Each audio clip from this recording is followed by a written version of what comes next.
Bonjour, bonsoir chers frères et sœurs. Eh bien, je suis heureux de vous retrouver à nouveau pour un partage autour de la parole. Et je voudrais qu'on prenne ensemble l'évangile de Jean au chapitre 2 et nous allons lire et essayer de comprendre ce premier miracle de Jésus aux noces de Cana. Mais avant, je vous invite à prier avec moi. Seigneur, merci pour ta grâce, merci pour ta bonté. Et Seigneur, nous voulons encore plus comprendre les profondeurs de ta grâce et les merveilles de ton amour envers nous. Seigneur, merci pour ton esprit qui nous remplit de joie. Et alors que nous allons lire ce passage, que nous puissions clairement réaliser combien, Seigneur, ta parole illumine les yeux de notre cœur et que par ton esprit, ce vin nouveau que nous avons reçu, bien meilleur que l'ancien, nous procure la joie. Quelles que soient les circonstances, les temps, les événements, nous sommes enracinés dans la joie du Saint-Esprit parce que nous ne sommes plus rattachés à ce monde, mais désormais notre regard est fixé vers le ciel. Que ton nom soit béni. Je te demande de bénir tous mes frères et sœurs qui verront ou écouteront ce message. Seigneur, que tu pourvoies leurs besoins et s'ils ont des moments difficiles, qu'ils puissent être encouragés au travers de cette parole. Nous t'avons prié au nom puissant de Jésus. Amen. Alors nous allons lire Jean chapitre 2 verset 1. Or le troisième jour il y eut des noces à Cana en Galilée. La mère de Jésus était là. Jésus fut aussi invité aux noces avec ses disciples. Comme le vin venait à manquer, la mère de Jésus lui dit : Ils n'ont plus de vin. Jésus lui répondit : Que me veux-tu, femme ? Mon heure n'est pas encore venue. Sa mère dit aux serviteurs : Faites tout ce qu'il vous dira. Or il y avait là 6 jarres de pierre, destinées aux purifications des Juifs et contenant chacun une centaine de litres. Jésus leur dit : Remplissez d'eau ces jarres. Et ils les remplirent jusqu'au bord. Puisez maintenant, leur dit-il, et apportez-en à l'organisateur du repas. Et ils lui en apportèrent. L'organisateur du repas goûta l'eau changée en vin. Ne sachant pas d'où venait ce vin, tandis que les serviteurs qui avaient puisé l'eau le savaient bien, il appela le marié et lui dit : Tout homme sert d'abord le bon vin, puis le moins bon après qu'on s'est enivré, mais toi, tu as gardé le bon vin jusqu'à présent. Tel fut à Cana en Galilée le premier des signes miraculeux que fit Jésus. Il manifesta sa gloire, et ses disciples crurent en lui. Après cela, il descendit à Capernaum avec sa mère, ses frères et ses disciples, et ils ne restèrent que peu de jours. Alors c'est un miracle qu'on connaît tous, bien évidemment, mais qui pourrait être pris un peu à la légère, parce que voilà, il est assez court dans les Écritures, ça n'est que quelques versets qui sont mentionnés, qui mentionnent ce miracle aux noces de Cana. Et pourtant, ce miracle-là est riche d'enseignements et il est très important. D'abord, il inaugure le ministère de Jésus, qui n'est pas un ministère basé sous l'ancienne alliance, bien qu'il va être sous la loi, qu'il va grandir sous la loi, qu'il va accomplir toutes les exigences de la loi, mais il va inaugurer quelque chose de nouveau, qui est sans commune mesure avec tout ce qui a pu être partagé, enseigné dans le judaïsme jusqu'à présent. Et là, vous voyez, ce que nous devons comprendre ici, c'est que dans ces noces-là, il était important d'avoir du vin. N'oubliez pas qu'à l'époque, les mariages étaient composés de personnes influentes, mais aussi des personnes qu'on venait chercher et qui n'étaient pas forcément rattachées à la famille des mariés, mais parce que nous avions envie de leur faire plaisir, alors on les invitait et on les invitait à ce repas. Et il fallait bien évidemment une grande quantité de vin. Et manquer de vin, c'était un peu s'accaparer la honte vis-à-vis de ceux qui étaient invités, mais aussi c'était la honte par rapport à notre réputation dans le village, dans la ville dans laquelle on se trouvait. Et donc pour eux, c'était vraiment une très mauvaise nouvelle et une nouvelle embarrassante, car manquer de vin le jour du mariage, c'était se traîner par la suite une mauvaise réputation de gens qui ne savaient pas organiser les mariages, ou peut-être qui étaient radins, qui ne voulaient pas partager du vin pendant les fêtes, etc. Donc c'était vraiment très très embarrassant. Et il y avait à leur disposition 6 jarres de pierre. La parole nous dit que ces jarres contenaient chacune une centaine de litres. Ça veut dire qu'il y avait peut-être à peu près 600 litres d'eau. Et pourquoi une telle quantité d'eau? Tout simplement parce que les gens qui venaient aux fêtes, eh bien, avaient les pieds et les mains poussiéreuses, sales, et donc il fallait laver les pieds et laver les mains de tous ceux qui étaient souillés par la poussière, par diverses choses qu'ils ont pu toucher ou voilà, qu'ils ont pu toucher à cause des différentes rencontres, à cause de, voilà, comme on peut se laver les mains, nous aussi. Et donc il fallait une grande quantité d'eau pour justement purifier ses pieds et ses mains afin de participer proprement à la fête. Et là, Jésus va donner un ordre qui va être dans un premier temps logique, mais qui est loin de nous faire penser que ces eaux-là vont se transformer en vin. Il va leur dire, remplissez d'eau ces jarres. Donc peut-être que ceux qui vont remplir ces eaux vont se dire, bah, tiens, il leur demande cela parce que justement, il va falloir laver les mains, laver les pieds, etc. Et ils les remplirent jusqu'au bord, et Jésus leur dira, puisez maintenant, leur dit-il, et apportez-en à l'organisateur du repas. Et l'organisateur du repas était là pour justement veiller au bon fonctionnement du mariage. Et il avait aussi une des missions importantes qui était de goûter le vin. Et traditionnellement, on servait le meilleur vin au début, car on était à ce moment-là en capacité d'apprécier la qualité de ce vin. Et puis quand les gens commençaient à être ivres, eh bien on leur servait le vin le moins bon, parce qu'ils n'avaient plus la capacité de goûter, d'apprécier la qualité du vin. Et là, alors que le vin qui était bon avait déjà été consommé, l'organisateur va goûter ce vin et alors que la fête arrive à sa fin, il va découvrir que ce vin est d'une qualité encore supérieure.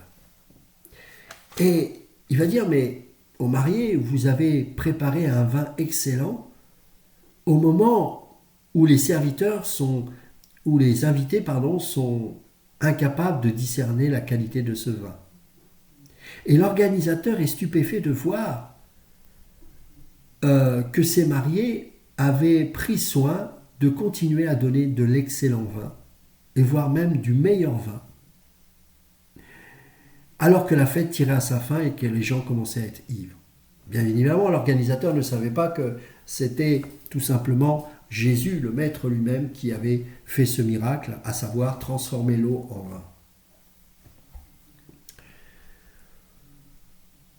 L'eau de la purification. Nous savons que la parole est de l'eau qui purifie et nettoie nos cœurs. Le vin ancien, ou le vin le moins bon, peut faire allusion à l'ancienne alliance. L'eau est toujours là pour nettoyer nos cœurs. Mais sous l'ancienne alliance, la condamnation était de mise. Mais le bon vin est là, et l'eau qui était là pour sanctifier, mais aussi pour juger, sachant que, symboliquement j'entends bien sûr, sachant que, eh bien, quelque part, personne ne pouvait répondre aux exigences de la loi, eh bien, par la venue du Messie, ce qui était impossible à l'homme, à savoir être saint, être conforme à l'exigence de Dieu et à sa parole, allait être possible par la venue du Messie, par sa mort, par sa résurrection et par l'envoi du Saint-Esprit. Devenant une nouvelle créature, cet esprit qui vient en nous, nous procure la joie. Une joie qui n'est pas liée au temps et aux circonstances, mais une joie qui est liée au Saint-Esprit. La joie du salut. De savoir que nous n'avons plus à répondre aux exigences de la loi, puisque le Maître lui-même, celui qui a transformé l'eau en vin, a répondu aux exigences de la loi. Et en cela, eh bien, nous sommes libérés de la condamnation. Et arrive quelque chose d'extraordinaire dans nos vies, qui est la joie du Saint-Esprit, de se savoir sauvé par grâce Et ça, c'est quelque chose de totalement nouveau. Le Seigneur était tout simplement en train de montrer que quelque chose allait naître, une nouvelle doctrine allait naître, une doctrine qui peut-être était sous-jacente dans l'Ancienne Alliance, mais qui n'a pas été pleinement révélée sous la Nouvelle, car il fallait que le Messie vienne. Et en cela, nous pouvons dire qu'aujourd'hui, le christianisme, à savoir le bon vin qui arrive là à la fin, est meilleur que le judaïsme, à savoir le vin ancien, le premier vin. Et il était moins bon, bien que de bonne qualité. Pourquoi ? Parce que l'ancienne alliance était là pour préparer nos cœurs à la venue du Messie, préparer nos cœurs à la joie du salut, préparer nos cœurs à ce que nous allons recevoir une grâce extraordinaire de la part de Dieu qui est le salut par la foi. Oui, ce que l'homme ne pouvait pas répondre jusqu'alors, il ne pouvait répondre aux exigences, et bien désormais, non seulement il n'avait plus besoin d'y répondre, mais grâce à l'accomplissement de toutes les prophéties et de la loi divine, le Messie allait répondre à tout ce que nous ne pouvions répondre. Et parce que nous aurons désormais la possibilité de mettre notre foi en lui, la parole déclare que nous sommes sauvés. C'est par la grâce que vous êtes sauvés, par le moyen de la foi, et cela ne vient pas de vous, c'est un don de Dieu. Le don de la grâce, le don du salut, le don pour l'humanité du Fils de Dieu, Jésus-Christ de Nazareth, mort et ressuscité le troisième jour. Au verset 11, nous allons le relire. Tel fut à Cana en Galilée le premier des signes miraculeux que fit Jésus. Il manifesta sa gloire et ses disciples crurent en lui. Là, Jean explique que le miracle s'est manifesté pour que la gloire de Dieu soit manifestée. Et il y a eu des transformations de matière auparavant. Mais ce n'était pas la même portée. Prenons par exemple Exode chapitre 7. Moïse fit un miracle un petit peu similaire à celui-ci. Exode chapitre 7, on va le lire ensemble, à partir du verset 14. L'Éternel dit à Moïse, le Pharaon a le cœur insensible, il refuse de laisser partir le peuple. Va trouver le Pharaon dès le matin. Il sortira pour aller près de l'eau et tu te présenteras devant lui au bord du fleuve. Tu prendras à la main le bâton qui a été changé en serpent et tu diras au Pharaon, l'Éternel, le Dieu des Hébreux, m'a envoyé vers toi pour te dire, laisse partir mon peuple afin qu'il me serve dans le désert. Et jusqu'à présent tu n'as pas écouté.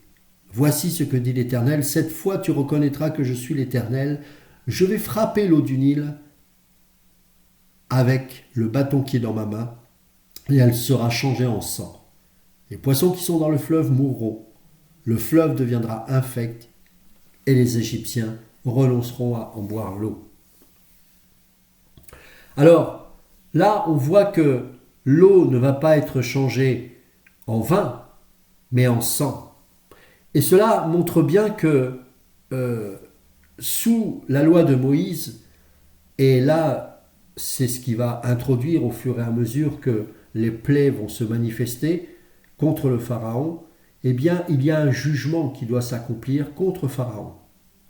Mais Moïse, qui est l'homme de la loi, va révéler la loi au peuple, celle qu'il aura reçue de la sainte montagne de Dieu, pour que l'homme puisse être limité dans sa folie meurtrière et sa folie pécheresse. Mais cette loi amène forcément une condamnation, parce que la parole déclare que la lettre tue, mais l'esprit vivifie. La loi n'a pas la possibilité de nous changer, de nous transformer. Ça, c'est le travail de Dieu au travers de son Esprit Saint. Et c'est exactement ce que nous voyons dans ce miracle-là.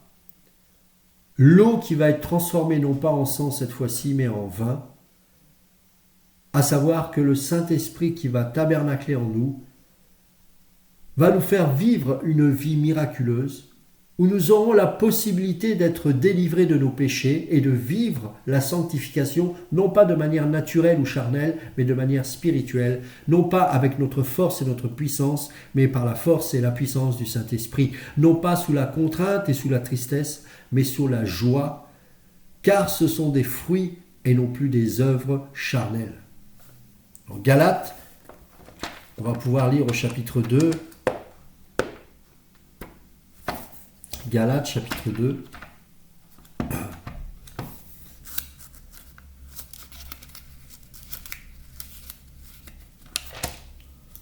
On va prendre à partir du verset 17. Non, pardon, excusez-moi, Galates chapitre 5.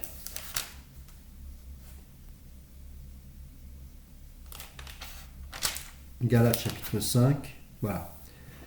À partir du verset 22. Mais le fruit de l'esprit, c'est l'amour, la joie, la paix, la patience, la bonté, la bienveillance, la foi, la douceur, la maîtrise de soi. Contre de telles attitudes, il n'y a pas de loi. Nous sommes libérés de loi parce que désormais, tout ce que la loi nous demandait de faire, nous avons la possibilité de le vivre et non plus de le faire par l'œuvre du Saint-Esprit. Ce sont des fruits que tout enfant de Dieu est censé manifester, à savoir la joie, la bonté, etc. Et le vin qui est bon, et les invités vont s'en enivrer, ils vont pouvoir exprimer une forme de joie quant à ce mariage. Ils ne seront pas tristes parce que désormais, ils n'auront pas que de l'eau à boire, mais du vin, et pas du vin mauvais, mais le meilleur des vins.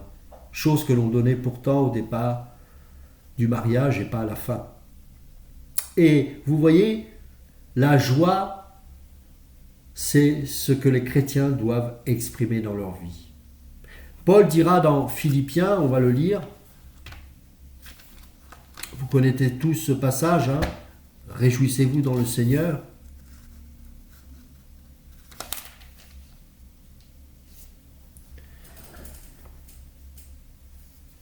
Chapitre 2, verset 1.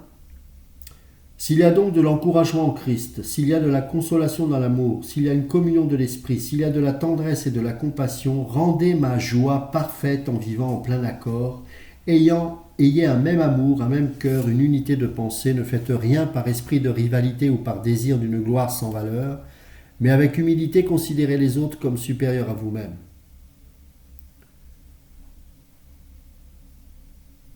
On va prendre un peu plus loin. Chapitre 3.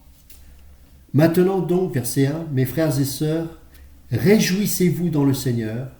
Je n'hésite pas à vous écrire les mêmes choses et cela contribue à votre sécurité. Je relis ce passage. Maintenant donc, mes frères et sœurs, réjouissez-vous dans le Seigneur. Je n'hésite pas à vous écrire les mêmes choses et cela contribue à votre sécurité. Jésus, au travers de ce miracle, est en train d'introduire un ministère de joie. Bien sûr, ce ministère sera pleinement expérimenté à la résurrection parce que de son vivant, il va devoir accomplir les exigences de la loi pour que justement cette loi fasse silence dans nos cœurs. Mais après, alors que des croyants vont se tourner vers le Messie de plus en plus, alors qu'il est auprès du Père au ciel désormais, ils vont, au travers de la nouvelle naissance expérimentée par le Saint-Esprit, ils vont avoir la possibilité de goûter cette joie. Et vous savez, je crois que ce qui manque le plus aux enfants de Dieu, c'est justement la joie du Saint-Esprit. Et pourtant, nous l'avons. Mais si nous entendons un message qui est lié à la terre, nous aurons du mal à trouver de la joie parce qu'il faudra toujours que les circonstances nous soient favorables pour que nous puissions exprimer de la joie. Mais un véritable enfant de Dieu, parce qu'il est citoyen du ciel, n'a pas besoin d'attendre des événements favorables pour être dans la joie. Je ne vous parle pas d'une joie ridicule, bête, idiote ou béate. Je vous parle d'une joie profonde, enracinée en nous par l'Esprit Saint, qui fait que même en prison, comme Paul, nous pouvons chanter des louanges. Et ce que le Seigneur allait présenter, les 600 litres d'eau étaient était transformé en vin. 600 litres de vin. Et pas de petit vin, pas du mauvais vin, le meilleur. Mes amis, je voudrais que vous compreniez que nous attristons le cœur de Dieu lorsque des chrétiens reviennent au judaïsme, reviennent aux études excessives de certaines traditions judaïques. Parce que le christianisme est supérieur au judaïsme. Et c'est ce que ce miracle à Cana est en train de nous montrer. Ce n'est pas que nous sommes meilleurs, c'est que nous sommes dans une autre alliance, une autre dispensation. Et revenir dans les choses anciennes, c'est revenir dans le vin qui est moins bon, dans le vieux vin, alors que nous sommes dans la religion la plus excellente, qu'est le christianisme. Et c'est la raison pour laquelle beaucoup de chrétiens perdent la joie.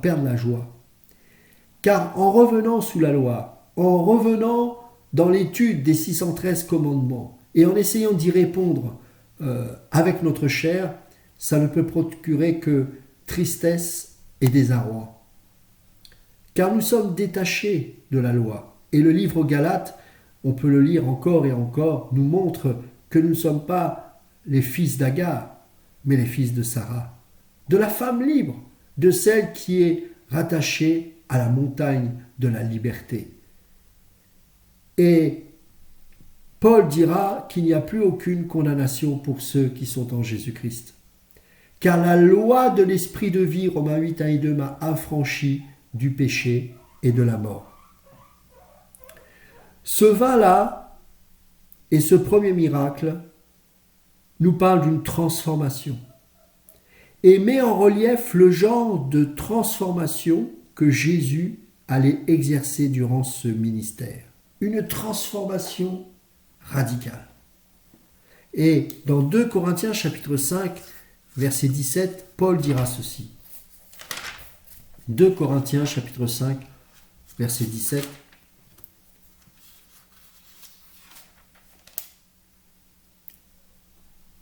Je vais prendre à partir du verset 16. Ainsi désormais, nous ne percevons plus personne de manière humaine. Et si nous avons connu Christ de manière purement humaine, maintenant nous ne le connaissons plus ainsi. Si quelqu'un est en Christ, il est une nouvelle créature, ce vin nouveau qui est bien meilleur que l'ancien vin. Et vous savez, quand vous allez en France, on aime le vin, vous le savez, nous avons des vignobles remarquables. Mais pour que le vin soit bon, il faut qu'il ait un certain âge. Il faut d'abord qu'il soit dans des bons coteaux, dans de la bonne terre, que les pieds de vigne soient ancrés dans de la bonne terre, qu'il ait du bon cépage, qu'il y ait un ensoleillement favorable. Et ensuite, il faut qu'il soit emmagasiné dans des fûts. Et la plupart des grands crus, je dis la plupart, pas tous, mais plus ils vieilliront, plus les années passeront, meilleur sera le vin. Mais là, ce n'est pas du tout le cas. Il y a des gens qui pensent que ça fait 30 ans que je vais au même endroit, ça fait 30 ans que moi j'essaye de comprendre telle ou telle chose, je ne changerai pas. Mais le meilleur vin est dans le nouveau. Alors je ne vous parle pas d'une nouvelle théologie, d'une nouvelle doctrine, d'une nouvelle idée. Je vous parle du christianisme. Je vous parle de la foi chrétienne, qui est plus excellente que le judaïsme. Et mes amis, ne revenons pas dans les choses anciennes, parce que le Seigneur a tout accompli à la croix et ce serait blesser le cœur de Dieu de croire que nous pouvons nous judaïser à nouveau. Regardez comment Paul, notamment dans l'épître aux Galates, combat ce genre de chrétiens qui veulent faire revenir à la loi des chrétiens qui sont sauvés par la grâce. C'est terrible. C'est terrible. Et pourquoi ce miracle est le premier des miracles ? Je crois que c'est important qu'il soit le premier. Pourquoi ? Parce que nous voyons que ce miracle-là nous parle d'un processus de transformation, mais pas n'importe lequel. L'eau du jugement, l'eau de la parole, l'eau qui est capable de discerner le bien et le mal, auquel aucun homme ne peut répondre, va être transformée en vin nouveau, en doctrine nouvelle, qui était cachée sous l'ancienne alliance, mais qui a été pleinement révélée lorsque Jésus est venu sur la terre, et qu'ensuite, alors qu'il est ressuscité, une nouvelle religion va naître. Et cette religion-là dit tout simplement que désormais, il y a la paix dans nos cœurs parce que nous n'avons plus à essayer de répondre aux exigences de la loi, car personne ne peut y répondre. Mais que désormais, la loi, le commandement nouveau, qui est l'amour de Dieu, est venu dans nos cœurs par le Saint-Esprit, selon Romains, et nous donne la capacité de répondre aux exigences, non pas de manière naturelle, mais de manière spirituelle. Et c'est ça qui produit la joie. Le chrétien qui n'a pas la joie, c'est un chrétien qui ne comprend pas qu'il est sauvé par grâce. C'est la grâce qui procure la joie. C'est pas, vous savez, quand on est pharisien, on n'est pas joyeux. Parce que même si on a l'impression de réaliser et de répondre un tant soit peu aux exigences de la loi, nous savons au plus profond de notre cœur qu'il y a toujours quelque chose de plus que nous ne parvenons pas à faire. Et ça provoque l'amertume, le zèle amer. Alors que quelqu'un qui se sait sauvé par grâce est tout le temps dans la joie, tout le temps dans l'adoration, et tout le temps dans la louange de reconnaissance, car il se sait pécheur sauvé par grâce. Et c'est pas parce que tu as 20 ans de christianisme que pour autant tu dois perdre ta joie. N'oublie jamais que la fin vaut mieux qu'un commencement. N'oublie jamais aussi que quoi que tu fasses, ce qui compte, c'est la dernière heure. Et pour vivre cette dernière heure, il faut se savoir sauvé par grâce. Seigneur, je me tiens devant toi. Après toutes ces années, je suis là, debout par la grâce de Dieu, malgré l'opposition, malgré les combats. Oh, je n'ai pas fait des choses exceptionnelles, j'ai même commis bien des erreurs, mais Seigneur, je suis encore ton enfant, c'est une grâce. C'est ce cœur-là que nous devons avoir, mes amis.